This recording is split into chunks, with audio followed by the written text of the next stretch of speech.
12 दिन तक बेड से नहीं उठे हम। कुछ नहीं पता, नहीं कब खा रहे थे, कब पी रहे, हम कब सो रहे, क्या बोल रहे थे इसको। आप कॉलेज से जा रहे, कोई इमोशनल स्पीच हम लोग।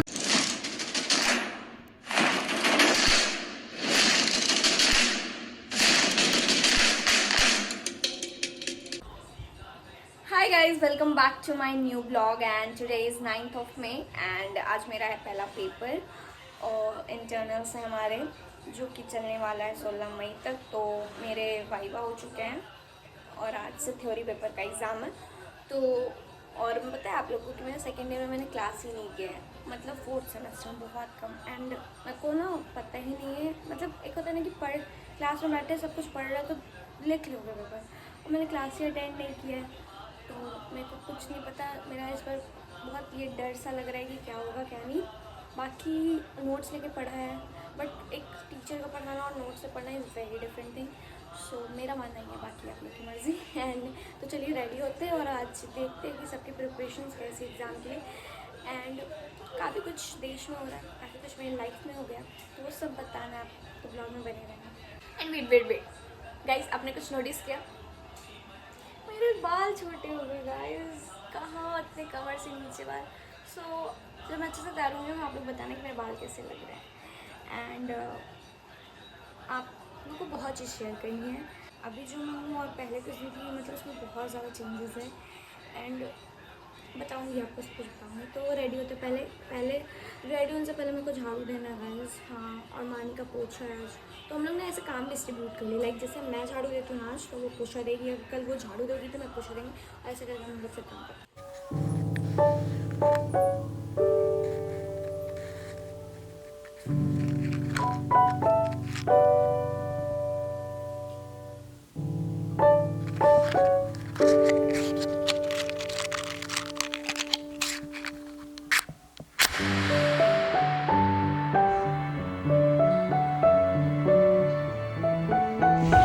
सो गाइस, मैं नहा के रेडी हो चुका हूँ, हो चुकी हूँ। बाल बनाते हैं, मेरे को ना बाल बनाने में एकदम ऐसे टाइम नहीं लगता। आपने पहले ब्लॉग देखो।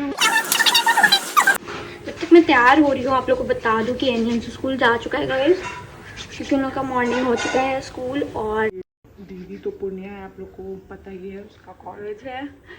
और पापा टीवी देख रहे हैं चाचू घर पर। बाकी मिलते हैं। और हाँ गाइस, ये देखिए गाइस, मेरे को पूछा जा रहा है इडली नहीं इडली ले जाओगी। सो गाइस, कल बनाया था चाचू इडली, सांभर चोसा चटनी तो बहुत अच्छा बनाया था। तो गाइस, कल रात में मैंने ब्रेड बनाया था और ये कुछ अजीब हो गया होगा। अब मैं बोलोगे कितना बोलती है, बट बहुत बोल रही है ना, इसलिए मैं क्या बोलते ये देखो गाइस कैसे हो रहे बाल मेरे। मैं डर के अनफॉलो मत करना, बस मैं वो देखती हूँ। पता मेरे को आता नहीं सेट बनाना, बस मैंने कल रात में ट्राई किया, सेट से ही बना था, सेट का बहुत ही बाकी आता है। मेरे को लगता है अभी भी बनाना पड़ेगा क्योंकि अभी ऐसा हो चुका है, क्रीम टाइप का हुआ। So guys, I am ready, so let's go. My bag is also ready. Let's go now.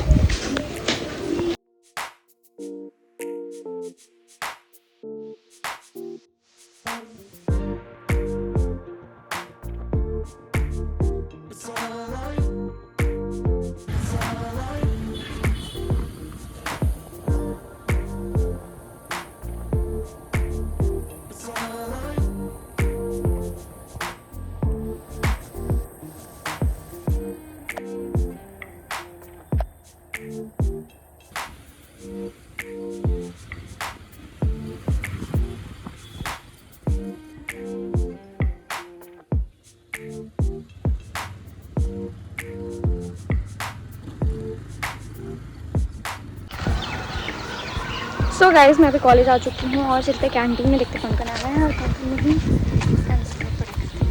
बहुत सारी रीज़न करते हैं, लाइक लास्ट मोमेंट जो होता है वही याद रह जाता है, और कुछ जो दोस्तों लोग से टॉपिक बताओ तो पक्का है याद जाता है, ऐसा होता है हमेशा मेरे साथ।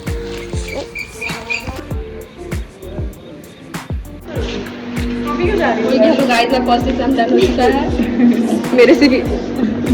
मेरे से भी लो लेवल का है, पता चला है हमको। हम फिर भी थोड़ा ऊपर लेवल के हैं, पता नहीं एक को क्वेश्चन मिला ना। काले क्यों लग रहे हैं? अब ठीक है, वो बता रहे। अब बताइए, एक को मिला पेपर, अब यार देखो ऐसे लगता है पूरा 2.5 घंटा तक ऐसे ही बैठा और नाक कैसे और मेरा बदल वैसे कैसा लिख के कुछ नहीं आया, लेकिन पूरा ऑब्जर्व किया अगल बगल के लोग। मुझे लगा ना कि हम लो लेवल के, लेकिन लगा नहीं एक लेवल हाई है, मेरे से भी लो लेवल पे एक आदमी होता है। गाइस ये क्या ही कर सकती है, पेपर वाज इजी बट पढ़े नहीं थे, वो डिफरेंट थिंग है।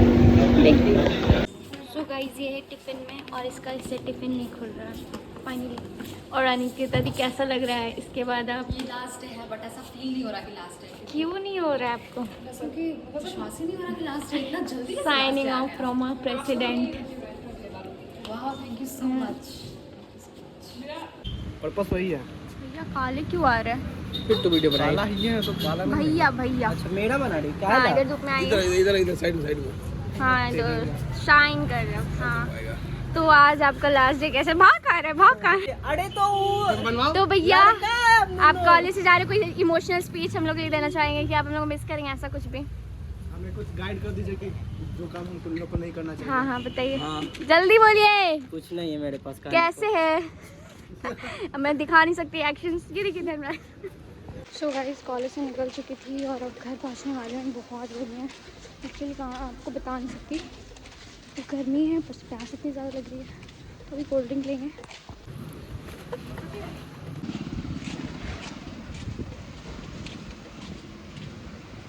भाई फिर मेरे से ऐड करवा लो इसका। मैं लिटरली एकदम इतना रियलिस्टिक दूंगी ना, क्या बताऊँ, इतनी सुकून मिली है। Can't tell you guys, can't tell you. So guys शाम हो चुकी है, यू कैन सी एनी बैठ सुंदर लोगों का ये दिक्कत है कि वो कैमरा में आने में बहुत झिझकते, और मेरे से ख़राब चेहरा लाइक जब तक वो कैमरा ऑन कर लेते हैं। तो भी गाइस शाम हो चुकी है, शाम की रात हो चुकी है और बहुत ज़्यादा गर्मी है पटना में कैसे भी जाएंगे। अब तो समझ नहीं आया कि मैं क्या करूँ, हमें तो बोर्ड है, फोन चला लिया, डी वी देख लिया, सिलेबस भी देख लिया, बट क्या करें, मन नहीं लगा कि। तो आई होप आपको ये छोटा सा ब्लॉग पसंद आया होगा, तो करना है आपको like share subscribe comment. Okay bye bye. Hi guys, and मैं जो बोलती कि आप लोग से बात करनी है तो मेरे को टाइम नहीं मिल पाता, लाइक मेरा पहले जैसा वो नहीं रह गया कि जो बोल रही हूँ कर लेती हूँ तुरंत, मतलब टालते रहना, किसी चीज़ में मन नहीं लगना, इवन स्टडीज में भी नहीं लग रहा है, वो तो बहुत इंपॉर्टेंट चीज़ है, मुझ में भी नहीं लग रहा है, और बहुत अजीब चीज़ें भी हुई हैं। सो स्टार्ट करती हूँ। लाइक मम्मी का डायलिसिस करवा के आई थी 10 तारीख को, एंड मम्मी जब डायलिसिस करवा के आई उसके बाद रात में मम्मी को पैर में बहुत ज़्यादा दर्द उठा था, बहुत ज़्यादा। तो और मेरा भी तबीयत ठीक नहीं चल रहा था, तो उस दिन मानी और पापा लेके गए IGMS में, तो रात भर रखा, फिर सुबह 4 बजे करीब मम्मी आई 11 तारीख को। तो वो बोले कि प्रोटीन में सब कुछ जो कमी हो जाता है ना, उसका नस खिंच रहा है और पैर में जो दर्द है, इंजेक्शन वेक्शन लगाया, तो मम्मी को बहुत आराम मिला उस दिन। फिर सुबह में जाके सो गए 11 तारीख को।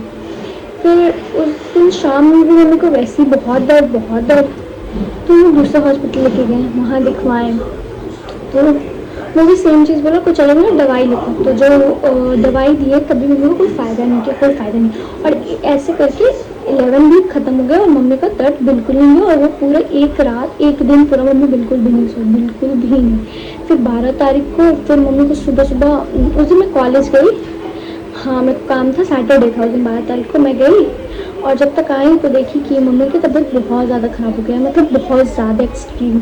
चाचू पापा लेके उतार रहे सीढ़ी से, फिर हॉस्पिटल गई, फिर आई, और बेचैनी बहुत ज़्यादा। फिर शाम में जैसे कि एक दवाई उसमें लिखा था जो नहीं मिला था, तो मानी उनको बोली कि जाओ लेके आओ, जाओ राजा बाजार से। एंड उस दिन था हनुमान जयंती 12 तारीख को, तो हम गए दवाई लाने, फिर वो दवाई दुकान बंद हो गया था, क्योंकि उस दिन वो बोले कि अभी चर्च बंद करके गई हैं, तो बोले नहीं खुल सकता क्या, तो बोले नहीं, तो हम आने लगे घर। तो उस दिन इतना भीड़ था हनुमान मंदिर के पास, सब जगह बहुत जाम था, तो हम 6 बजे का निकले 8:30 में घर। जैसे ही गेट खोले ना, मेरे को मन घबरा रहा था मेरा, तो मेरे को लग रहा था कुछ हुआ है, जैसे घर सीढ़ी पे कुछ ना वो बहुत शांति था, तो मेरे को बहुत अजीब लगा। तो ऐसे गेट खोली तो देखिए जब मम्मी सोती है पूरा बेड सब हटा हुआ, पूरा उल्टी उल्टी हुआ है। मम्मी का बहुत एक्सटेंट हो गया। दीदी को फ़ोन किया, मम्मी किए सेइंग लाइक कि कुकी को बुला लो, कुकी को बुला लो, अब हम ठीक नहीं होंगे, अब हम ठीक नहीं होंगे। और वो मम्मी से क्यों बोल रही है, हिम्मत रखो ना, ठीक हो जाओगे। हर बार हम लेके जाते थे आईजीएमएस, इन दिनों में बहुत बार मम्मी को हम लोग आईजीएमएस लेके गए हैं और मम्मी को ठीक होकर आ जाती थी। तो दीदी को फ़ोन करी, बोली कि अभी पीएमसीएच एक बार लेके जाओ। जब सब दिखवा लिए बॉडी पार्क में, आईजीएमएस में, सब तो कहीं पे कुछ नहीं हो पाया। तो मुझे बोली पीएमसीएच दिखा लो। मम्मी का पीएमसीएच पता है कि कहीं कहीं शूट करते, तो मम्मी का होता था। तो वहाँ लेके जाने लगे। तो कुछ अंशु अली घर पे था, तो चाचू अंशु अली के साथ रुका, हम मानी और पापा लेके जा रहे थे। तो जब लेके जा रहे थे ना, तो एनी और अंशु बस ये एक बात बोला कि तानी ठीक करके लाए मम्मी। और ये भी बोला कि माँ तुम ठीक हो क्या। अब पता नहीं उस टाइम को लगा। और ये बात मैंने तो किसी को बताया नहीं है ना कि हमेशा हम जब लेके जाते थे मम्मी को रात में, तो उनको एक अंदर से विश्वास होता था कि हाँ मम्मी ठीक हो जाए। पर उस दिन क्या ना, तुमको लगा ऐसे से गंदे गंदे थॉट्स आ रहे थे ना, क्या पता कि मम्मी ठीक होकर ना आए। हमेशा ठीक होकर आई थी, इस बार ठीक होकर आएगी ना, ऐसा चीज़ आने लगा था मन में। और मम्मी जिस तरह से कर रही थी ना, मतलब उसके पैर में मतलब टच सब खत्म हो गया था, वो कुछ पता नहीं चल रहा था। फिर हम उसी टाइम में अपने दोस्त को फ़ोन किए कि बहुत क्लोज करने में ना कि तुम आ जाओ क्योंकि ज़रूरत है। तो बोले हमारा तुम्हें पहुँचो। तो हम लोग लेके गए। तो ना उस दिन जैसे उतने अंदर स्ट्रेचर जाता, मम्मी को एकदम फील हो रहा था, तो पापा स्ट्रेचर लाएंगे, मिला नहीं। तो फिर पापा और हम उठा कर मम्मी को लेके अंदर गए। और मतलब मम्मी का वेट हमारे पापा कितना ही संभालते। तो मम्मी थोड़ा स्लिप कर गई, तो स्लिप कर वैसे ही नीचे बैठ गए। तो मम्मी मेरे लैप पे आ गई। तो मम्मी ऐसे मत करें, तो गुस्से में मम्मी ऐसे मत करो, हिम्मत मत छोड़ो, ठीक हो जाओगे, ठीक हो जाओगे। वो बोली नहीं तानी तुमको नहीं समझ में आ रहा है, कुछ नहीं हो, कुछ हो रहा है तानी, कुछ हो रहा है। बोले मम्मी ऐसे मत करो। और थोड़ी देर में तुरंत फिर मेरे दोस्त लोग सब आ गए। तो हम लोग उठा के, तो जैसे मेरे दोस्त आए ना, मम्मी बोलती ना सुनो ना हम बेड पर रख दो ना, ऐसे बोली मम्मी। तो फिर हम लोग उठा के ऐसे रखे और जैसे मम्मी को बेड पर सुलाया ना, तो एक हाथ मेरा दोस्त पकड़ा हुआ था और एक हाथ हम पकड़े हुए थे। और मम्मी धीरे धीरे आँख बंद करने लगी। हम उनको ऐसे जोर से मार, मम्मी मम्मी ऐसे, मम्मी कुछ नहीं। उसके बाद ना सबको ना हमको लगा दांत लग गया मम्मी को। तो मैं ऐसे मुंह डाल रहे, बोले माँ बोलो ना बोलो ना। और 2 बार लंबा लंबा सांस लिया। वही आखिरी था। हम वो चीज़ भूल नहीं सकते इसलिए कभी भी, क्योंकि हम उसके साथ पूरा टाइम थे बहुत। तो वो चीज़ें जितने मम्मी क्या क्या बोल रही है सब कुछ याद है। तानी हम मजाक नहीं कर रहे थे, हमको ऐसे बोलते तानी जान के देख कर हमसे नहीं हो रहा है। तो बोले हाँ मम्मी जान रही। तो एक रिग्रेट रहेगा कि हम थोड़ा गुस्सा में बोले मम्मी ऐसे मत करो। लास्ट गुस्सा हम कर रहे हैं उस पर। और मैं जैसे सांस ली ना, एक हाथ ऐसा था उसके बाद। उसके बाद ना पापा को डॉक्टर बुलाए कि जो भी है मतलब जो गार्जियन हमारी, तो पापा के पता नहीं क्या बोले उनको, नहीं मेरा मन बहुत घबरा गया और मैंने आँख बंद कर चुकी थी, कुछ नहीं बोली। वो बोले पापा कि तुम्हें दवाई लेके आता नहीं। तो वो बोले गेट नंबर 2 को मिलेगा। हम और मेरे दोस्त पैदल दौड़ के भाग गए वहाँ पे, मतलब चप्पल हाथ मिली और हम भाग गए। उसके बाद हम पूछे कि भैया यहाँ पे स्कूटी तो जाता हो, तो बोले कि हाँ। तो फिर उसका बाइक वहीं गेट पे लगा। फिर जब हम लोग दवाई ले गए ना, मन आए ना, तब तक नानी बहुत रो रही। तो हम बोले क्या हुआ मम्मी ठीक है ना। तो बोलती कि नहीं ECG करवाएंगे, देखेंगे कि सांस चल रहा है कि नहीं तो मम्मी नहीं। तो अच्छा, तो मम्मी का बॉटल ऐसे पकड़ा हुआ जो उसका इंट्राकेट से लगाया और हम ECG वाले रूम में गए। हम बाहर ही बैठ गए नीचे। मम्मी के ECG में गए ना, तो वो बॉडी को लेके जाके सीढ़ी के पास लगा दी। तो वो नहीं समझ में आया कुछ भी। तो मानी बहुत बार मम्मी का ना जब भी हार्ट में प्रॉब्लम होता था ना, तो मानी लेके जाती थी, तो देखती थी ECG, उसको पता है कि कैसे। तो आई हमको बोली तानी मम्मी नहीं है, क्योंकि ECG में मुझे उसका लाइन से बनता था कि स्ट्रेट आए। उसके बाद हम बेहोश हो गए। हमको कुछ उसके बाद नहीं आते, मेरे दोस्त लोग हमको संभाला है। उसके बाद धीरे धीरे सब हॉस्पिटल आ गया। मतलब और सबसे टफ पार्ट ये था ना कि दीदी बस पे बैठ गई थी कि मम्मी का बार बार बोला कि आ जाओ, और हम किस मुँह से बोले कि मम्मी नहीं लगेगी। तो माँ ने बोल दी कि दीदी मम्मी का ऐसे से हो गया। सोचिए वो लड़की बस में और उसको पता चला मम्मी नहीं है, और उसकी किस्मत इतनी ख़राब है। सुबह 6 बजे आने वाली बस 11 बजे वो पहुँची। और क्या कैसे थॉट्स कैसे हैंडल किया होगा ना मेरी दीदी। बड़ी है वो, सच में बहुत बड़ी है, बहुत चीज़ें देखी है और देख रही है और मेरे को संभाली है। उसके बाद फिर हमको होश आया, हमको नहीं पता हम क्या किया। हम उसके बाद घर आए, हम घर आए ना, मम्मी की बॉडी को वजह से पकड़े हुए थे कि बस सोने दो, यहाँ पे सोने दो सोने दो। और मेरे को सब उठा के मतलब खींच के वहाँ से रूम में सुला दिया सब। और उसके बाद जो हम बेड पे पड़े ना, 12 दिन तक बेड से नहीं उठे हम, 12 दिन तक बेड से नहीं उठे हम। कुछ नहीं पता, हम कब खा रहे थे, कब पी रहे, हम कब सो रहे, क्या बोल रहे किसको क्या कर रहे, वो कुछ नहीं पता। हम कभी अपनी बहन का तारीफ नहीं करते मानी का, पर हम इसमें करना चाहेंगे तो वो वीडियो देखेगी तो बोलेगी कि ज़्यादा बोल दिया ऐसा है। मम्मी का डेथ हुआ ना, मेरी दीदी रो रही थी और वो एक ही शब्द बोली कि हम अपनी मम्मी को रोते विदा नहीं करेंगे। वो इतना कष्ट में थी दीदी, तुम देखती हो, तुम देख रही थी, तुम जान रही हो, तो खुशी खुशी करेंगे विदा। ये लाइन मेरे दिमाग में रह गई। हम जान रहे हैं मम्मी बहुत कष्ट में थी, बहुत कष्ट में, तो सब हम लोग ये झेल रही थी सब कुछ, इतना डेली डायलिसिस पे जाना है नॉल। और मानी का ही बोलना कि उसको खुशी खुशी विदा करना है, हो कि नहीं, क्योंकि बहुत कष्ट करी, तो बहुत ज़्यादा तकलीफ में थी। बट हाँ, उसके बाद हमें नहीं पता कि सब काम वाम क्या हुआ है, कुछ भी हमको इतना नहीं याद है। हम नहीं बता सकते आपको कि मेरा हालत क्या। मैं बेड पे रहती थी, मेरे को लोग मेरे पास आके 6-6 घंटा 7-8 घंटे बैठे रहते, बस बैठे रहते, कुछ नहीं बोलते थे, बस बैठे रहते। सबसे ज़्यादा मेरा दोस्त, मतलब हम बोल रहे कुछ बैठे रहते हैं, अपना काम सब छोड़ के। जान भी दी, चंदन भैया, ये लोग मतलब कि पिलर थे, पिलर होता है ना, जो भी भारत में जितना भी काम होता है ना, ये लोग, रितेश पाठक, ये सब लोग मिलके किया है, सब लोग। एक होता ना कि फैमिली का कोई और लोग आके कर रहा है, नहीं कोई नहीं। ये लोग थे जो हम लोग का मतलब हम लोग का सारा काम हम लोग किए हैं। और एक ललित मम्मा, बस और कोई नहीं था, कोई नहीं। उसमें हमको हॉस्पिटल लेके जाना, इसी सब काम में हॉस्पिटल लेके जाना दीदी लेके जाती थी, मेरे साथ में दोस्त लोग रहते थे, दीदी के दोस्त लोग रहते थे। तो मतलब ये पता ना कि यही लोग असली फैमिली है। तो हाँ, यही लोग असली फैमिली है। और अभी भी हर संडे को दीदी के भैया लोग, मेरे दोस्त तो आते ही रहता है, तो आते हैं, कुछ लेके आएंगे खाना बना के, या फिर बोलेंगे चलो यहाँ चलते हैं, यहाँ पे मन बहलाने के लिए। उन्होंने देखा है कि हम लोग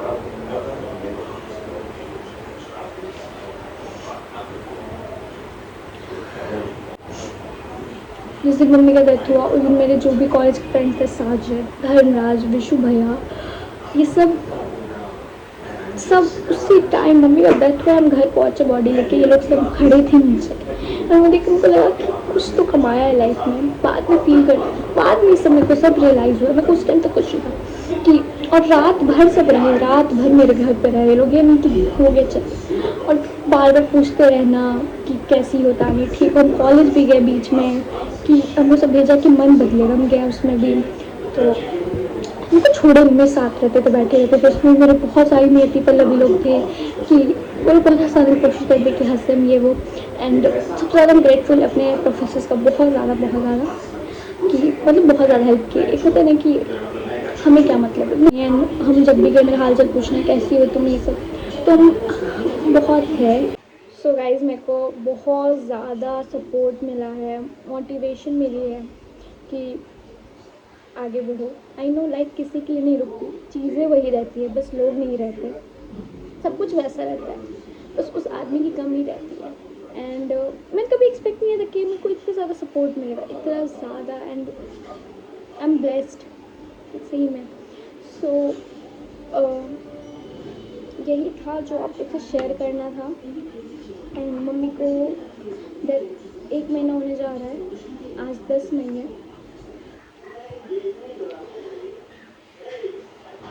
चीज़ मैं शेयर करना चाहूँगी, जब मैंने अपने इंस्टाग्राम पे एक वीडियो डाला बाल काटने वाला, तो उसमें बहुत लोगों ने प्यार दिया, बट कुछ लोग थे जो उसमें भी नेगेटिव कमेंट कर रहे थे कि अभी तुम्हारी मम्मी को मरे 1 महीना भी नहीं और तुम ये सब डाल दो। आपने नहीं देखा है कि मैंने क्या चीज़ से गुजरी हूँ या फिर कैसे हुआ है। और अगर मैं लाइफ में आगे बढ़ना चाह रही हूँ तो आपको क्या दिक्कत है, क्या दिक्कत है भाई। मेरी माँ मेरे को आगे बढ़ते देखना चाहती थी, मेरे को एक रूम में कमरे में बंद रोते वो तो कभी नहीं देखना चाहती थी। तो ऐसे भी लोग होते हैं, पर ठीक है, हम आगे बढ़ रहे हैं, हम सब कुछ कर रहे हैं जो हम करते थे। मेरे को पता है एक दिन वो मेरे को बहुत प्राउड करेगी वहाँ से देख के, बहुत ज़्यादा। एंड मेरे साथ मेरे भाई बहन है, मेरा फैमिली है, मेरे फ्रेंड्स हैं, और मेरे को कुछ नहीं चाहिए। एंड अभी बहुत सारी चीज़ें करनी है लाइफ में, आपके साथ शेयर करनी है। एंड वो तो मम्मी देख ही रही है, हमको हमेशा ही देखती रहती है, मैं साथ रहती है, फील करता है बहुत कुछ। हाँ, so that's all from my side. तेरी रात के अखियाँ जाने कैसा कैसा होए जिया, धीरे धीरे आंगन उतरे अंधेरा मेरा दीप कहाँ, ढल के सूरज करे इशारा चंदा तू है कहाँ, मेरे चंदा तू है कहाँ।